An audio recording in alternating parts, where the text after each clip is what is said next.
दोस्तों, हिमालय की तराई में फैले घने जंगलों में एक नटखट बंदर रहता था। उसका जीवन पेड़ों की डालियों पर झूलते, उछलते, कूदते और कभी उल्टा लटकते हुए बीतता था। उसकी हर हरकत से जंगल में रौनक सी छा जाती थी।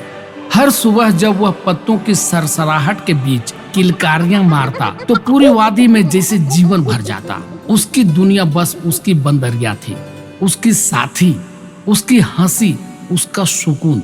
वह कभी अकेला नहीं होता था। दोनों मिलकर जीवन को एक उत्सव की तरह जीते थे। लेकिन एक दिन किस्मत ने करवट बदली। उसकी बंदरिया चल बसी। उसके जाने के बाद जैसे सब कुछ बदल गया। जो जंगल कभी उसका घर था, वही अब उसे वीराना लगने लगा। हर डाली, हर पेड़, हर शाखा उसे ताने मारती प्रतीत होती। वह पहले जैसा नटखट न रहा। उसकी किलकारियां अब सिसकियों में बदल चुकी थी।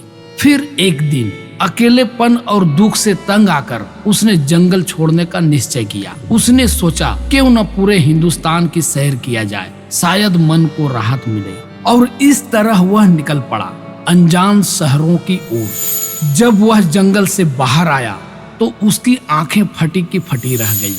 सड़कों पर दौड़ती मोटरें, हवा से बातें करती ट्रेन, इंसानों की भीड़, चमचमाती इमारतें और तरह तरह के खाने उसने ऐसा कभी नहीं देखा था। वह जंगली बंदर शहर के बंदरों से कहीं ज्यादा ताकतवर और फुर्तीला था। जहाँ भी जाता वहाँ के बंदर उसे अपना मुखिया बना लेते। उसकी ताकत, चालाकी और अनुभव के आगे कोई नहीं टिक पाता। इसी तरह दिन, महीने, साल बीतते गए।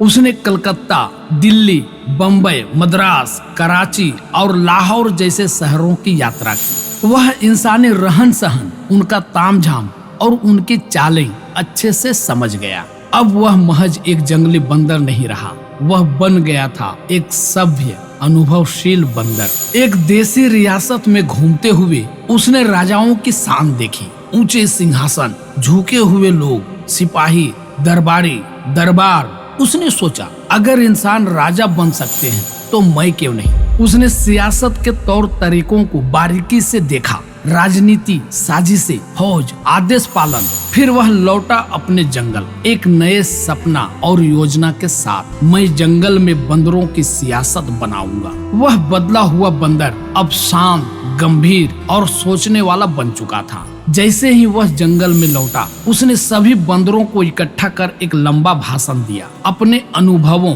शहरों की चकाचौंध और तरक्की के किस्से सुनाए।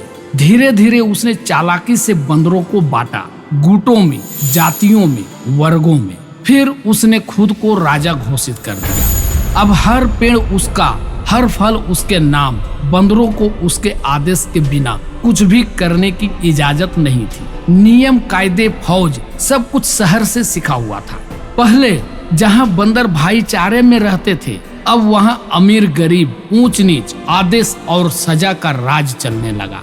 फिर एक दिन जंगल में एक पुराना लंगूर आया। उसने देखा जहां पहले हंसी, खेल और बेफिक्री थी, वहां अब डर, सन्नाटा और गुलामी का माहौल था। जब लंगूर को बंदरों ने बताया कि वे अब सभ्य बन चुके हैं और राजा की हुकूमत में जी रहे हैं, तो वह हंस पड़ा। उसने कहा, यह तरक्की नहीं है पगले, ये मौत है। आजादी खोकर मिली शान असल में जंजीर होती है। बंदरों के दिलों में एक चिंगारी जली। उन्होंने मिलकर राजा से आजादी की मांग की। राजा ने उन्हें फटकारा, तुम कभी इंसान नहीं बन सकते।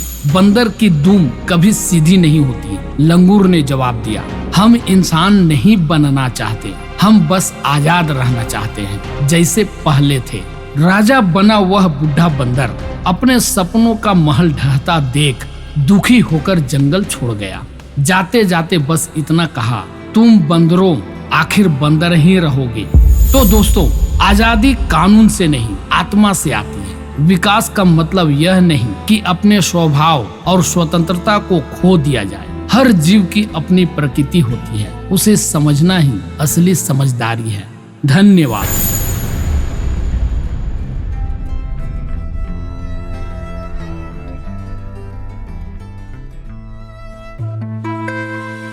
अगर ये कहानी आपको अच्छी लगी तो वीडियो को लाइक करें, इस चैनल को सब्सक्राइब करें और अपने मित्रों को भी ये वीडियो शेयर करें। धन्यवाद।